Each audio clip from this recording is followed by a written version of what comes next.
Hello programmers, welcome to my YouTube channel Techie project. So in this video I will show you the genus Gentiana detection system. So this will be the home page and these are about section in which we are explaining about the whole project. Okay, and we have to upload any input image from the dataset. Click on other and select any image and click on detect in image. So this image does not represent the genus Gentiana and it will show the accuracy also. Let's select other image from genus Gentiana. This image represents genus Gentiana. Okay, with the accuracy. Let's select any other image.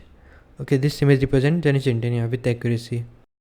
You have to just upload any input image and the model will recognize the flower contain the genus Gentiana or not. Okay, with the accuracy. So this is the complete project. Thank you friends for watching my video. If you are new, then subscribe channel and share with your friend.